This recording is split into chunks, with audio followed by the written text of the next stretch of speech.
Audio Jungle.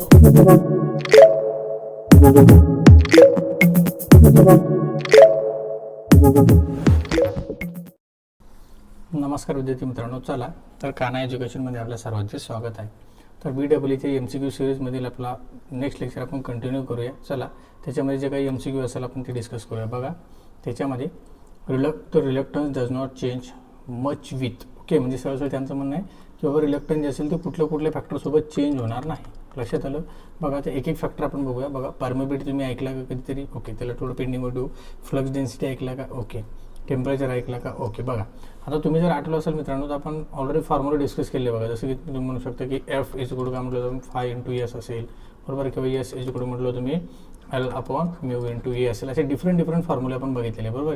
आता याच्यामध्ये जर तुम्ही याला चेंज केलं तर S इज इक्वल टू काय म्हटलं तुम्ही F/5, बरोबर. हे जेवढे काही फॉर्म्युले असेल ना याच्यामध्ये मी सर कुठंतरी मला यातले तिन्ही फॅक्टर डिस्कस होतात का आपण बघूया. बघा त्याच्यामध्ये जर तुम्ही म्यू बघितला ना तर परमिबिलिटी आलेला आहे, बरोबर आहे की नाही. हां, फ्लक्स डेन्सिटी म्हणजे φ/A म्हणजे B असेल, बरोबर आहे. यालाही कुठेतरी त्याला लिंक आहे. म्हणजे तुम्ही असं कसं म्हणू शकता बघा B इज इक्वल टू काय म्हटलं मी φ/A, बरोबर आहे. आता आपल्याला माहिती आहे की समजा B जो असेल तो फ्लक्स डेन्सिटी माझं असेल काय, फ्लक्स वाढले तर डेन्सिटी वाढेल, बरोबर. फ्लक्स वाढले तर काय होईल, डेन्सिटी वाढेल, बरोबर आहे. आता तुम्ही म्हणाल डेन्सिटी वाढली कशामुळे? फ्लक्स वाढले म्हणून. फ्लक्स वाढल्या याचा अर्थ काय, परमिबिलिटी काय झाली सर, कमी झाली. परमिबिलिटी कमी झाली याचा अर्थ काय सर, याचा रिलक्टन्स काय झाला, वाढला, बरोबर आहे की नाही. लक्षात आलं. हां, सर नाही, फ्लक्स वाढलं म्हणजे काय, परमिबिलिटी काय झाली, वाढली, बरोबर आहे की नाही. हां, आणि परमिबिलिटी वाढली म्हणजे याचा अर्थ काय, रिलक्टन्स काय झाला सर, कमी झाला. म्हणजे कुठंतरी हा लिंक आहे. म्हणजे सर काय, परमिबिलिटी पण सुद्धा याचे फॅक्टर डिपेंड करतो, फ्लक्स डेन्सिटी पण हा फॅक्टर डिपेंड करतो सर. पण मला टेम्परेचर असं कुठं काही दिसलं नाही आहे, बरोबर. म्हणजे सर काय, हाई ऑप्शन नाही माझा, हाई ऑप्शन नाही माझा. That is your correct answer. Y?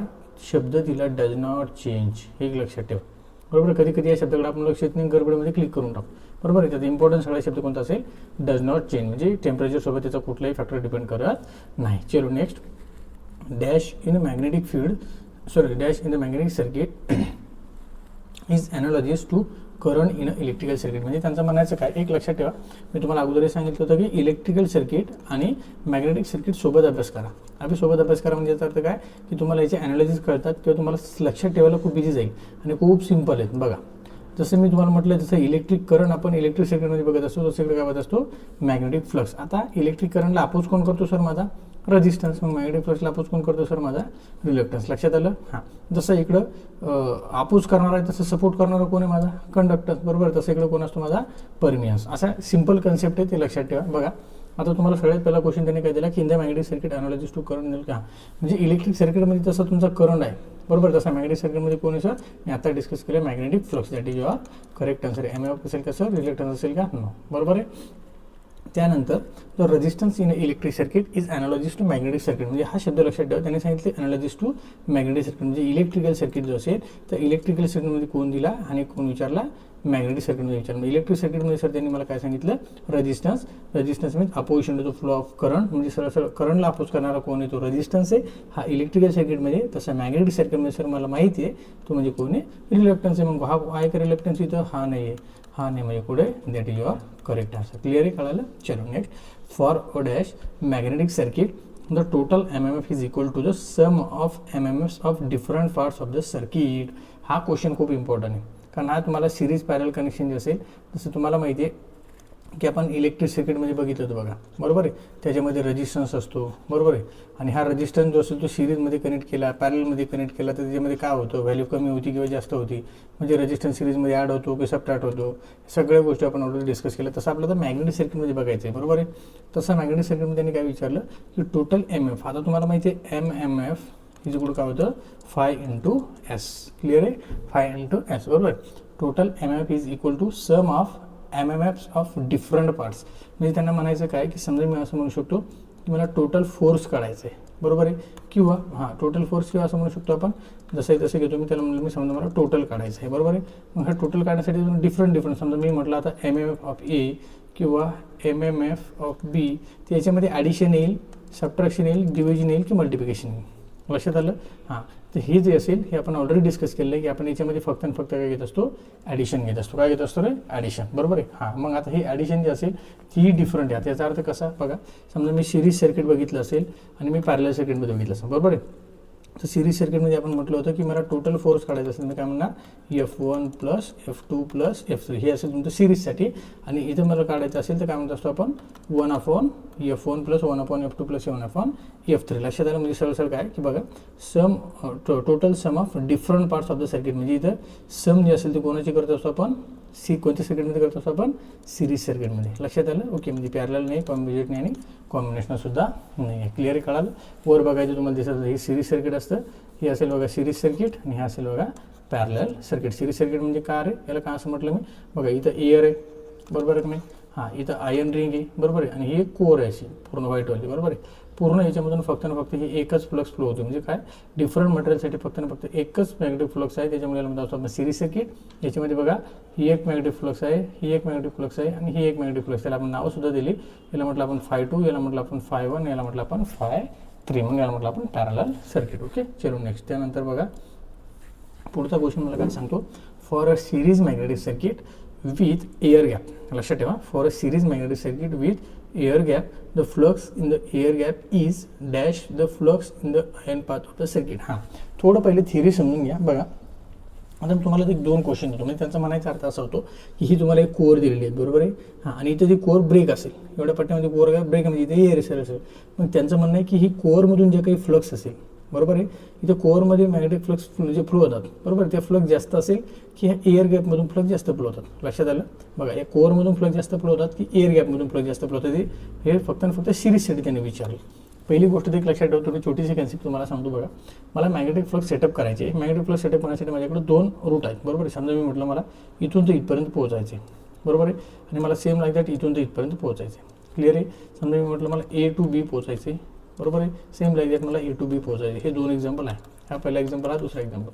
आता याच्यामध्ये मला पाथ दिलेला आहे, म्हणजे सरळ सांगितलं ह्या रस्त्याचा, ह्या रस्त्याने पळत जायचे बरोबर आहे. इथे मध्ये मला पाथ दिलेला आहे, रस्ता माहीत नाही, फक्त इथून तर इथपर्यंत पोहोचायचं. मला सांगा 100% तुम्हाला A पासून B पर्यंत पोहोचायला हा पहिला मार्ग सोपा जाईल की दुसरा मार्ग सोपा जाईल? ऑलवेज कोणी सांगू शकतो मला सर पहिला मार्ग सोपा जाईल, कारण मला रस्ता डिफाईन आहे फास्ट, मी सरळ या रस्त्याने चालले जाईल बरोबर आहे. पण जर तुम्ही बघितलं की ह्या रस्त्याने कोणी इकडून भटकत जाऊ शकतो, मग त्याला टाईम जास्त लागेल, कोणी असाही जाऊ शकतो, कोणी असा, म्हणजे कोणी कशाही पद्धतीने जाऊ शकतो. म्हणजे सरळ इथे तुम्हाला डिफिकल्टी, इथे तुम्हाला इझी असते बरोबर. म्हणजे सरळ मला एकच म्हणायचे की जर पाथ असेल तर मॅग्नेटिक फ्लक्स सेटअप करायला इझी जातं. म्हणजे सरळ काय मी असं म्हणू शकतो सर याची परमिबिलिटी जास्त आहे, याची परमिबिलिटी काय कमी आहे. क्लिअर आहे. आता ते डिपेंड ऑन मटेरियल पण असेल, लक्षात ठेवा. क्लिअर. आता हे एक्झाम्पलमधून तुम्हाला काय सांगायचं सर बघा, म्हणजे मला एवढंच सांगायचं आहे की तुम्ही इथं कन्फ्यूज होऊ शकता. आता हे क्लिअर झालं, पण त्यांनी विचारलं का हे खूप महत्त्वाचं आहे बरोबर. मग त्यांनी क्वेश्चन हाच होता की बाबा ह्या एअरमधून जास्त फ्लक्स फ्लो होतील की याच्यामधून. आता तुम्ही म्हणाल सर कोअरमधून फ्लक्स फ्लो व्हायला सोपं जातं म्हणून इथं जास्त फ्लक्स फ्लो होतील आणि हायवेमधून कमी फ्लक्स फ्लो होतील असं तुम्ही म्हणाल बरोबर. पण इथं तसं नाही, कारण त्यांनी काय विचारलं हे लक्षात ठेवा. In a series magnetic circuit म्हणजे काय, सिरीज मॅग्नेटिक सर्किटमध्ये असं कधी होत असेल बरोबर आहे, असं होणार आहे कधी नाही का सर, कारण सिरीज मॅग्नेटिक सर्किटमध्ये मॅग्नेटिक फ्लक्स या कशा असतात सेम असतात. म्हणजे तुम्ही हवेतून फ्लो करा 30 फ्लो होणार, कोअरमधून फ्लो करा 30 फ्लो होणार, रिंगमधून फ्लो करणार ते. म्हणजे काय याचा अर्थ ते ग्रेटर दॅन पण असेल किंवा लेस दॅन असेल का नाही, लेस दॅन असेल का नाही, मग कसे असेल रे इक्वल टू, कारण सेम मॅग्नेटिक फ्लक्स फ्लो होतात. जी फ्लक्स कोअरमधून आहे 30 फ्लक्स, हवेमधून आहे 30 फ्लक्स, ते रिंगमधून आहे. म्हणजे काय सिरीज मॅग्नेटिक सर्किटमध्ये एकच फ्लक्स फ्लो होत असते. म्हणजे डिफरंट मटेरियल असेल, डिफरंट मटेरियल म्हणजे काय, समजा कोअर असेल, समजा मी सिलिकॉनची घेतली, आयर्न रिंग असेल, समजा मी आयर्नची घेतली, हे हवा असेल, डिफरंट मटेरियल पण फ्लक्स एकच आहे ना, मग त्याला म्हटलं मी इक्वल, म्हणजे जी इथून आहे तीच इथून आहे. क्लिअर आहे. चलो next. The dash through all the parts of the series circuit is same बरोबर आहे. The dash through all the parts of the series, all the parts of the series circuit म्हणजे सिरीज सर्किटचे all पार्ट्समधून काय same राहतं रे, magnetic flux आहे. आता discuss केलं आपण, रिलक्टन्स असणार का नाही, EMF असणार का नाही, हा काय असणार आहे सर मॅग्नेटिक फ्लक्स. आताच म्हटलं बघा इथून जी फ्लक्स आहे तीच इथून फ्लक्स आहे, तीच इथून फ्लक्स, म्हणजे सिरीज सर्किटमधून मॅग्नेटिक फ्लक्स नेहमी कसे असतात सेम, तसे इथे डिफरंट असतात बरोबर आहे. त्यानंतर बघा the total reluctance is equal to, बघा the total reluctance is equal to the dash of reluctance of individual parts बरोबर आहे. Dash reluctance of individual part. आता आपण बघितलं की सिरीज सर्किट असेल किंवा पॅरलल सर्किट असेल, आपण ज्यावेळेस टोटल काढतो मग ती इंडिव्हिज्युअल पार्ट असेल ती टोटल काढताना काय केलं होतं रे, ॲडिशन केली, सबट्रॅक्शन केली, मल्टिप्लिकेशन केली का डिव्हिजन केलं, काहीच नाही, फक्त काय केलं ॲडिशन केली दोन्ही याच्यामध्ये. बघा याच्यामध्ये काय केलं आपण, समजा 1/S1 असेल, 1/S2 असेल, किंवा सरळ S1 + S1 + S2 + S3 म्हणजे काय सर मी फक्त काय केलं सर स्क्वेअर नाही केलं, डिफरन्स नाही केला, प्रोडक्ट नाही केला, फक्त काय केलं सर सम केलं, म्हणजे ॲडिशन केलं. That is your correct answer. Okay. चलो नेक्स्ट. त्यानंतर for the circuit show in figure figure the total M is equal to F. बरोबर आहे. हां सेम लाईक दॅट. आता ही जी सर्किट दिसते सेम बघा, ही 1 नंबरची आपली फिगर आहे सेम तसं तेव्हा इथे सुद्धा तुम्हाला सिरीज सर्किट दिली, ही एक कोअर दिली आणि इथे तुम्हाला मधामध्ये एअर गॅप दिला बघा. म्हणजे 2 मटेरियल, एक कोअरचं एक मटेरियल आणि एअर असे 2 मटेरियल. तर दोघांमधून आता तुम्हाला माहिती आहे सिरीज सर्किट असल्यामुळे सर मला माहिती आहे याच्यामधून एकच फ्लक्स फ्लो होणार आहे, याच्यामधून एकच फ्लक्स फ्लो होणार आहे. बरोबर आहे. हां पण एकच फ्लक्स जरी फ्लो होत असेल तर त्याचे 2 डिफरंट फोर्स असतील, कारण कोअरचा एक वेगळा असतील आणि एअरचा एक वेगळा असतील. बरोबर आहे. हां मग इथे जर तुम्ही बघितले आतापर्यंत मी तुम्हाला तेच वरच्या क्वेश्चनमध्ये जसं विचारलं तसं आपण कधी सबट्रॅक्शन केली का सर त्याच्यामध्ये नाही, फोर्समध्ये मल्टिप्लिकेशन केलं का सर नाही केलं, डिव्हिजन केलं का सर नाही केलं, मग काय केलं फक्त ॲडिशन केली सर किंवा सम केले. That is your correct answer. मी म्हटलं sir F1 plus F2. Clear आहे. म्हणजे तुमचा एज असेल तो करेक्ट आन्सर आहे. क्लिअर आहे. चलो नेक्स्ट. हां आता हा न्यूमेरिकल तुम्हाला खूप व्यवस्थित समजून घ्यायचं आहे. मी व्यवस्थित समजून घ्यायचं याच्यासाठी म्हणतोय की तुम्हाला एकच न्यूमेरिकल असा सिस्टमॅटिक समजून घ्यायचं, त्याच्यावर तुम्हाला 10 न्यूमेरिकल कशी घुमून फिरून विचारले तर सांगता आलं पाहिजे, कारण न्यूमेरिकलमध्ये वेगळं काही नसतं, सेम आहे तेच आहेत, फक्त थोडं त्याच्या क्वांटिटीच्या व्हॅल्यू चेंज होतात. बरोबर आहे. चला आपली जी पद्धत आहे आपण तीच घेऊया परत. गिवन डाटा मी लिहून घेतोय. बरोबर आहे. चला सर मला गिवन डाटा काय दिला, थोडा आपण त्याला गिवन डाटाला पहिले हायलाईट करून म्हणजे तुम्हाला अजून समजायला इझी जाईल. पहा मेटॅलिक रिंग म्हणजे सर मला इथे दिले त्यांनी रिंग दिली, म्हणजे एक सर्कल दिला, हॅज अ मीन डायमीटर. मला काय दिलं त्यांनी डायमीटर दिला सर, किती दिला 20 centimetre. It is wound with 100 turns. किती टन्स आहे रे, सॉरी 1000 टन्स. किती टन्स आहे 1000 turns of wire. If the current through the wire is 1 ampere आणि करंट मला दिलं सर 1 अँपियर आणि काय काढायचं सांगितलं मॅग्नेटिक फील्ड इंटेन्सिटी. क्लिअर आहे. चलो नेक्स्ट. त्यानंतर आपण सुरुवात करूया. जी गिवन आहे ते पटापट लिहून घेऊ. बरोबर आहे. म्हणजे काय दिलं सर मला डायमीटर दिली, डी इज इक्वल टू काय sir 20 centimetre. Okay. Next it is wound with 1000. बरोबर. काय दिलं सर मला टन्स म्हणजे 1 2 3 टर्न दिल्या. बरोबर. त्यानंतर if the current through the wire, हा किती दिलं सर मला current I is equal to दिला 1 अँपियर. हां ह्याच्यात कोणाला डाऊट नाही. बरोबर आहे. आणि आणखी काय दिलं सर मला त्याने, सॉरी एच मला काय केला त्यांनी विचारला. बरोबर आहे. आता काय करा, सगळ्यात पहिले एक चांगली सवय लावून घ्या की जेवढ्या वेळेस आता काही न्यूमेरिकलमध्ये त्याला काही अपवाद पण आहेत, पण जनरली जास्त मॅक्झिमम न्यूमेरिकलमध्ये आहे ना प्रॉपर युनिट ठेवा. प्रॉपर युनिट म्हणजे काय, ॲक्च्युअल डिस्टन्स असेल किंवा लेंथ असेल कशामध्ये मोजतो आपण मीटरमध्ये, आणि सेंटीमीटर असेल त्याचा सब युनिट आहे. बरोबर. मग याला पहिलं मेन युनिटमध्ये कन्वर्ट करा. मी कसं करणार 20 × 10⁻² मीटर. बरोबर आहे. हा सर मला अजून जर काढायचं असेल तर काय येईल मग 0.2 मीटर. हे त्याचं प्रॉपर आन्सर असेल किंवा प्रॉपर युनिट असेल. क्लिअर काढायला आता. ओके चलो नेक्स्ट. आता मला एवढं क्लिअर झालं की हा गिवन डाटा सुद्धा मिळाला सर, मला फाइंड काय करायचं मला हे सुद्धा मिळालेलं आहे. बरोबर आहे. पण मला आता फाइंड करण्यासाठी सर मला माहीत पाहिजे फॉर्म्युला. बरोबर आहे. मग मला फॉर्म्युला जे असेल ते कसे लक्षात ठेवतं, मी तुम्हाला अगोदरही सांगितलं होतं की फॉर्म्युला जे असेल ते सगळे फॉर्म्युला तुमचे जस्ट लक्षात राहिले पाहिजे. कसाही घुमून फिरून विचारला गेला तर तुम्हाला त्याचं कन्फ्युजन व्हायला नाही पाहिजे. बरोबर आहे. बघा आता मी थोडा आठवतो मला सर एचचा फॉर्म्युला कोणकोणते माहिती आहे. बरोबर आहे. हा एचचा मला एक फॉर्म्युला माहिती सर कोणता, मी असं म्हणू शकतो म्यू इज इक्वल टू काय म्हणणार सर मी B/H. बरोबर आहे. हां आता मला इथं आपण एचला आणून कन्वर्ट करू. एच इज इक्वल टू काय म्हणणार मी सर आता B/μ. मला सांगा सर एच काढायचं आहे, बी आहे का इथे कुठं दिलेलं आहे का नाही, म्यू आहे का सर कुठं दिलेलं नाही, म्हणजे जनरली मी फॉर्म्युला वापरणं योग्य वाटेल की मला नाही. चलो नेक्स्ट सर मी आता दुसरा एखादा ऑप्शन बघतो. बघा आता मला अजून एचचा फॉर्म्युला माहिती आहे की यस आपण त्याची डेफिनेशनच केली होती. बघा काय म्हटलं होतं एच इज इक्वल टू काय म्हटलं होतं आपण MM/L. काय म्हटलं होतं त्याला MM/L. बरोबर आहे. चला त्याला अजून आपण डिस्ट्रीब्यूट करून बघूया. MF म्हणजे काय होतं सर मला नीता पाहिजे, नीता म्हणजे NI/L. आता बघा आता थोडं आपण बघूया एच काढण्यासाठी काही मदत होते का मला. एन दिला का, अरे दिलेला आहे. आय दिलेला आहे, अरे वा दिलेला आहे. लेन दिली का, नाही दिली. अरे पण लेन दिली नाही पण तुम्हाला त्याने हिंड दिली ना. हिंड म्हणजे काय, तुम्हाला डायमीटर दिलं, मग काढू शकतो का मी. चला तर मग त्याचे थोडं बेसिक अगोदर आपण समजून घ्या. बरोबर आहे. बघा बेसिक म्हणजे काय सर कसं ते मी तुम्हाला सांगतो. बघा हे तुम्हाला 10वीपर्यंत ऑलरेडी सगळं झाले, त्याच्यामुळे त्यात काही डाऊट नसायला पाहिजे. समजा मला एक सर्कल दिलं त्यांनी, कारण त्यांनी सांगितलं होतं मला एक रिंग दिली. बरोबर आहे. आता आपल्याला म्हणजे ही रिंग जी असेल ना ही त्याची एक रेडियस असते. बघा एक पॉईंट लक्षात ठेवा. मी तुम्हाला त्यासाठी सांगतो एकच न्यूमेरिकल एवढा फोडून करा ना की तुम्हाला 10 न्यूमेरिकल दिले त्याच्या तुम्हाला आन्सर आलं पाहिजे. क्लिअर. हा असेल रेडियस. बरोबर आहे. आता मी काय केलं ही एक अशी याला म्हणतो असतो आपण पूर्ण डायमीटर. बरोबर आहे की नाही रे. मग सर मला माहिती आहे एक डायमीटर म्हणजे काय म्हणू शकता तुम्ही, किंवा एक रेडियस म्हणजे मला माहिती आहे सर की डायमीटरचे काय असते सर अर्धी D/2. यात कोणाला काही शंका नाही. मग मला काढायचं त्याचं सर्कमफरन्स म्हणजे मला पूर्ण लेंथ काढायची आहे. बरोबर आहे. मग मी लेंथ म्हणजे म्हणू शकतो ना सर मी याला काय म्हणणार 2πr. काय म्हणणार मी त्याला 2πr. बरोबर आहे. मग मला 2πr जर काढायचं सर तर मी असं म्हणू शकतो ना, मला 2πr दिला का त्यांनी, नाही मला त्यांनी D दिला, मग मी असं म्हणू शकतो सर D/2. बरोबर आहे की नाही. बरोबर आहे की नाही. हे आरच्या ठिकाणी मी काय ठेवलं D/2 म्हणजे हा 2 कॅन्सल झाला, म्हणजे काय राहिलं सर फक्त π × D. हे कळालं की नाही कळालं. हे कसं आलं कळालं की नाही कळालं? ओके. मग त्यानंतर मी पहिले लेंथ काढून घेतो म्हणजे मला अजून सोपं जाईल, बरोबर आहे. मग मी काय केलं, एल इज इक्वल टू काय केलं, पाय इंटू मला डी दिला सर त्यांनी किती दिला 0.2, बरोबर. किती दिला रे 0.2. आता याचं जर तुम्ही सोल्युशन काढलं किंवा कॅल्क्युलेशन केलं तुम्हाला किती मिळतं रे 0. समथिंग काहीतरी 628 येतं बघा, 0.628 मीटर आलं मला लेंथ, बरोबर आहे. हां मला लेंथ मिळालेली आहे, बरोबर आहे. आता जे होतं आपल्याला ते मिळालं, क्लिअर आहे. हां चला पुट आउट करा फॉर्म्युल्यामध्ये. मी काय करणार, एच इज इक्वल काय करणार सर, मला नंबर ऑफ टर्न्स त्यांनी दिले किती आहे 1000, बरोबर आहे. इंटू मला करंटसुद्धा दिला सर त्याने किती आहे 1, बरोबर आहे. आणि मला लेंथसुद्धा मिळाली किती आली सर 0.628, बरोबर आहे. आता ज्यावेळेस तुम्ही त्याचं कॅल्क्युलेशन करणार, बरोबर आहे, कॅल्क्युलेशन केल्यानंतर तुम्हाला आन्सर मिळेल आणि ते आन्सर किती असेल तर तुमचं 1591.54, बरोबर आहे. हां आता ॲक्च्युअलमध्ये मजा येईल तुमची, बरोबर आहे. चला बघूया आता हे आन्सर कुठं मॅच होतं का, क्लिअर आहे. आता एवढं करूनसुद्धा हे आन्सर येऊनसुद्धा तुमचे आन्सर बरोबर येण्याचे चान्सेस नाही सर. तुम्ही असं का बोलता, तर तुम्ही ऑप्शन बघूया तेव्हा तुम्हाला क्लिअर होईल, क्लिअर आहे. इथं जर तुम्ही बघितलं बघा, ऑप्शन सी पण तुमचा मॅच होतो आहे आणि ऑप्शन बी पण तुमचा मॅच होतो आहे. आता पहिला ऑप्शन तर गेला सर आणि शेवटचा ऑप्शन गेला. मग आता इथं करायचं काय, तर इथं तुम्हाला युनिटसुद्धा माहीत पाहिजे मित्रांनो, कारण याचं युनिट वेगळं आहे आणि याचं युनिट वेगळं. मग सर युनिट माहीत पाहिजे म्हणजे काय आम्हाला माहीत नाही का? हो का, एच इज इक्वल काय म्हटलं मी, एन इंटू आय आपण काय म्हटलं मी त्याला एल. सर मला माहिती आहे एन म्हणजे काय टर्न्स आणि आय करंट कशामध्ये बसतो आपण ॲम्पियर म्हणून काय म्हटलं ॲम्पियर टर्न फॉर काय असेल सर मीटर.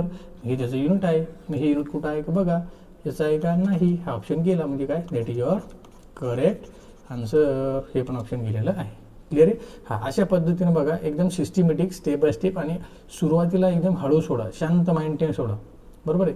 तुम्हाला 100% आता हा एकच न्यूमेरिकल आहे पण याच्या रिलेटेड 100% न्यूमेरिकल एक्झाममध्ये येतो म्हणजे येतो, फक्त ती व्हॅल्यू चेंज होऊन येईल किंवा थोडेफार इकडच्या तिकडं म्हणजे एलच्या ऐवजी डी दिला, डीच्या ऐवजी आर दिला, असं थोडी व्हॅल्यू चेंज होऊन येतात, बरोबर आहे, क्लिअर आहे. हां चलो नेक्स्ट. त्यानंतर पुढचा क्वेश्चन आहे बघा, कास्ट स्टील. हां बघा आपण त्याला थोडं हायलाईट करून म्हणजे अजून तुम्हाला समजायला सोपं जाईल. बघा हो कास्ट स्टील, हा ही पण काय रे, ही पण काय रे रिंगच आहे, बरोबर आहे. हॅविंग मेन लेंथ ऑफ, हां इथं मला लेंथ दिली 15 सेंटीमीटर, बरोबर आहे. लेंथ किती दिली 50 centimetre and cross sectional area, हां मला काय दिला क्रॉस सेक्शनल एरिया दिला 12.56 सेंटीमीटर स्क्वेअर. हॅज म्यूआर मला दिला किती दिला रे 1000. हां इट्स रिलक्टन्स एस इज मला काय काढायचं आहे यस काढायचं आहे, बरोबर आहे. चला आपली ती स्ट्रॅटर्जी आपण वापरूया, बरोबर आहे. बघा स्टेप बाय स्टेप प्रत्येक फॉर्म्युला डोकं लावून बघायचं, जो आला तो आपला, नाही आला तर सॉल्व्ह करत राहायचं, बरोबर आहे. बघा काय म्हटलं सगळ्यात पहिलं सर मला काय घ्यायचं आहे गिवन डाटा, बरोबर. आणि परत सांगतो मित्रांनो न्यूमरिकल म्हणजे हे एकदम फ्रीचे मार्क्स आहेत आणि न्यूमरिकल सॉल्व्ह केल्यामुळे तुमचं माइंड अलर्टनेससुद्धा खूप वाढतो किंवा तुमची आकलन क्षमता जास्त वाढते, त्यामुळं जास्तीत जास्त भर द्या न्यूमरिकलवर, बरोबर आहे. बघा सर मला गिवन डाटामध्ये काय काय दिलं मी आता लिहून घेतो. एल एच कुठे दिली सर मला किती दिली 15 centimetre, okay. And cross sectional area, हां म्हणजे काय दिलं सर मला एरिया दिला किती दिला 12.56 सेंटीमीटरचा स्क्वेअर. हॅज म्यूआर, हा मला म्यूआर पण दिला सर, म्यूआर दिला किती 1000. इट्स रिलक्टन्स, हां मग मला काय काढायचं आहे सर रिलक्टन्स काढायचं आहे, बरोबर आहे. हां आणि बस एवढंच तुम्हाला दिलेलं आहे, बरोबर आहे. चला आता तुम्हाला हे दिलं काय आणि काढायचं काय दोन्ही गोष्टी क्लिअर झाल्या पाहिजे सगळ्यात पहिले. हां नाही तर तुम्हाला काढायचं काय जर क्लिअर नसेल तर शेवटपर्यंत काहीच करू शकत नाही, बरोबर आहे. हां चला आता त्याच्यानंतर मला एस काढायचं, मग मी काय म्हटलं तुम्हाला ती एसची पहिली फॉर्म्युला शोधा, बरोबर आहे. सर मला एक फॉर्म्युला माहिती आहे F/F, बरोबर आहे ना. कसा आला सर कसा आला, मी तुम्हाला म्हटलं होतं ना एफ जो काय म्हटलं आपण फाय इंटू यस, आणि जर यस काढायचं तर काय करेल F/5, क्लिअर आहे. हां आता हा एक फॉर्म्युला मला माहिती आहे सर, बरोबर आहे. हां आता या फॉर्म्युला जर मला यस काढायचं आहे तर आपण बघूया मिळतं कॉन्सेप्ट. बघा आता मला एफ दिला का रे नाही दिला, फाय दिला का नाही दिला, मग मी फॉर्म्युला वापरणं योग्य वाटतो का सर मला नाही. चल सर माझ्याकडे दुसरा कुठला फॉर्म्युला आहे का यस ट्राय करू शकतो मी. एस इज इक्वल काय म्हटलं मी L/μ इंटू ए, हा एक फॉर्म्युला आहे माझ्याकडे. बघूया आता इथं काय डोकं यस मी करू शकतो सर. एल मला दिलेला आहे, एरिया मला दिलेला आहे आणि परमिबिलिटीसुद्धा मला दिलेली आहे. हे असं आहे का नाही रॉंग आहे. मग परमिबिलिटी नाही असं कसं म्हणता सर, आपल्याला म्यूआर दिला आहे म्यू दिला आहे का नाही, मग मला म्यू काढू शकतो का सर येस. तर मग पहिले काय करा रे पहिले जे नाही ते शोधा, मी तुम्हाला तेच म्हटलं ना. हां नंतर मग आपण फॉर्म्युलामध्ये टाकूया. मग मला म्यू काढायचं आहे सर, तर मग म्यूसाठी माहिती आहे μ0 इंटू म्यू आर, बरोबर. मग म्यू काय मला 4π इंटू 10⁻⁷ इंटू म्यूआर मला दिला आहे सर किती आहे 1000, बरोबर आहे. हां, आता वाटलं तर तुम्ही हे कॅल्क्युलेशन काढून घेऊ शकता किंवा तुम्हाला तसंच ठेवायचं असेल तुम्ही तसं ठेवू शकता. क्लिअर आहे, कळालं? हां, बघा आता मी ते डिपेंड ऑन तुम्हाला कॅल्क्युलेशन कसंही जातं. हे मी तर समजा विदाऊट कॅल्क्युलेटरचं करत असेल तर तुम्ही शक्यतो हे कॅल्क्युलेशन करू नका, काटाकाटीसाठी ठेवा. बघा आता मला दिलं त्यांनी काय, एस इज इक्वल काय दिलं त्यांनी, एल अपॉन मी तर काय लिहिलं μ0 इंटू μr इंटू ए. बरोबर आहे. मी एल दिलं, मला किती दिलं त्यांनी, हां 15. आता सेंटीमीटरचं मीटरमध्ये करून घ्या, 15 इंटू 10⁻². बरोबर आहे. हां, त्यानंतर μ0 किती दिलं मला 4 पाय इंटू 10⁻7 इंटू μr दिला मला किती दिलं त्यांनी 1000. बरोबर आहे. इंटू आता काय राहिलं तुमचं एरिया किती दिला तुम्हाला त्यांनी, हां 12.56. हां, आता हे सेंटीमीटर स्क्वेअर त्याचं मीटर स्क्वेअरमध्ये करून घ्या इंटू 10⁻4. बरोबर आहे. 10⁻4 मीटर स्क्वेअर. बरोबर आहे. आता हे 10⁻4 कसं आलं बऱ्याच लोकांना माहीत नसतं, ते थोडं मी सांगतो समजून बघा. आता सेंटीमीटर स्क्वेअर जो असतो ना बघा, सेंटीमीटरचा स्क्वेअर म्हणजे याचा अर्थ काय, हा फक्त मीटरचा नाही तर सेंटीमीटर दोघांचा स्क्वेअर असतो. म्हणजे काय, मी असं म्हणू शकतो ना सेंटीमीटर इंटू सेंटीमीटर, तेव्हा तुमचा सेंटीमीटरचा स्क्वेअर होईल. बरोबर आहे. आता समजा तुम्हाला दिलं 1 सेंटीमीटर स्क्वेअर. बरोबर आहे. 1 सेंटीमीटर स्क्वेअर दिलं तुम्हाला, त्याला मीटर स्क्वेअरमध्ये करायचं सांगितलं, तुम्ही काय करणार 1 सेंटीमीटर स्क्वेअर. बरोबर आहे. हां इंटू इंटू 1 सेंटीमीटर स्क्वेअर म्हणजे काय म्हणणार मी 1 into 10⁻² metre into 1 into 10⁻² metre. बरोबर. म्हणजे तुम्ही कॅल्क्युलेशन करणार -2 काय होईल -4 होईल. बरोबर आहे. -2 काय होईल -4 म्हणजे काय होईल 10⁻4 म्हणजे कळालं कसं आलं -4. ओके चला. आता इथं हे तुम्ही डायरेक्ट कॅल्क्युलेशनमध्ये टाकू शकता, कॅल्क्युलेटरमध्ये टाकू शकता किंवा तुम्हाला जर हे सेल्फ सॉल्व करायचं असेल विदाउट कॅल्क्युलेटर तुम्ही तसंही करू शकता. बघा आता काय करायचं, सिंपल आयडिया सांगतो. बघा इथं काय केलं मी 15 इंटू 10⁻² वर ठेवला. आता हा -7 आहे, वर गेल्यावर काय होईल +7. बरोबर आहे. म्हणजे काय केलं 10⁻+7 आलं. बरोबर आहे. हां, आता हे जे असेल ह्याला 1000लाच काय लिहू शकतो आपण क्यूब. बरोबर आहे. म्हणून काय लिहिणार बरोबर आहे म्हणजे 10⁻3. आता 10⁻3 प्लस वर गेल्यावर काय होईल मायनस म्हणजे काय 10⁻3. बरोबर आहे ना. हां, त्यानंतर आता हे 12.56 जे असेल हे -4 वर गेल्यावर काय होईल प्लस म्हणजे काय 10⁻4. बरोबर आहे. मग खाली काय करायला ते आपण तेवढं लिहून घेऊया. बरोबर म्हणजे करायला काय सर 4 इंटू 12.56 म्हणजे कॅल्क्युलेशन तुम्हालासाठी अजूनच झालं. बघा हे तुम्ही याला वरच्यावर कट करू शकता आणि ज्यावेळेस तुम्ही फायनल आन्सर आणणार त्यावेळेस तुम्हाला फायनल आन्सर काय मिळणार आहे, तुम्हाला फायनल आन्सर मिळेल. बघा आता याच्यामध्ये कुठे मॅच होते ते महत्त्वाचं, तुम्हाला डायरेक्ट आन्सर येणार नाही. बरोबर आहे. मग डायरेक्ट आन्सर येणार नाही, मग आन्सर काय येईल तर तुमचा आन्सर तुम्हाला जे असेल ते पॉईंटमध्ये येणार. क्लिअर कळालं. बरोबर आहे. मग आता पॉईंटमध्ये कसं तुम्ही जर त्याला कॅल्क्युलेटरमध्ये टाकलं तुम्हाला असं समथिंग काहीतरी 31.5975 समथिंग असं काहीतरी येईल 10⁻6. बरोबर आहे. आता तुम्ही त्याला ज्यावेळेस याच्यासोबत तुम्ही जर बघितलं तर इथं कुठं मॅच होतात कवर बघा 3159 3159 3159 3159. बघा आता तुम्हाला हाय ऑप्शन मॅच होतो, हाय ऑप्शन मॅच होतो आणि हाय ऑप्शन मॅच होतो. बरोबर. मग प्रॉब्लेम कुठं राहिला, मग इथं तो असेल तुमचा प्लस पॉईंट हा.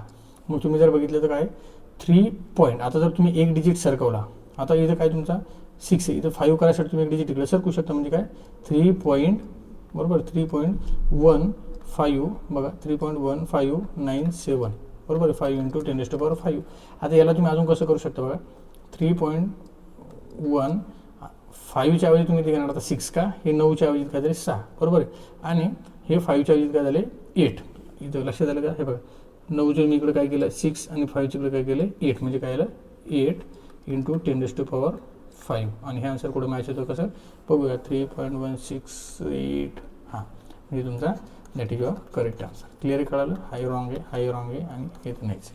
क्लिअर आहे. हां अशा पद्धतीनं तुम्हाला सॉल्व्ह करावं लागेल. बरोबर म्हणजे इव्हन तो तुम्हाला सगळं फॉर्म्युले वगैरे सगळं माहीत असताना सुद्धा कॅल्क्युलेशन पार्टसुद्धा तुम्हाला खूप महत्त्वाचा आहे. ओके कळालं. हां चलो आता हा जो न्यूमेरिकल असेल तुम्ही 100% स्वतःहून सगळ्यांनी सॉल्व्ह करून बघा आणि मला त्याचा आन्सर 100% सगळ्यांनी कमेंटमध्ये सांगा. बरोबर आहे. ह्या क्वेश्चन तुम्ही स्वतः सॉल्व्ह करायचं आहे, त्याचा आन्सर मला कमेंटमध्ये सांगायचं आहे किंवा तुम्हाला जमला की नाही तुम्ही मला थंब करून सांगायचं आहे. क्लिअर. आन्सर तर तुम्हाला ऑलरेडी समोर दिसते, पण या आन्सरवर ट्रस्ट ठेवू नका. मी परत सांगतो या आन्सरवर भरोसा ठेवू नका, तुम्ही स्वतः सॉल्व्ह करू नका. कारण बरेच ठिकाणी आन्सर असेल ते परफेक्ट मॅच होतं मी सांगू शकत नाही. क्लिअर आहे. मला आन्सर आलं किंवा जमलं की नाही थंब करून सांगा. क्लिअर आहे. चला तर अपेक्षा करतो की तुम्हाला जेवढं काही आपण डिस्कस केला पार्ट तो सगळा व्यवस्थित कळलेला असेल. भेटूया लवकरच पुढच्या व्हिडिओमध्ये. ठीक आहे. थँक्यू.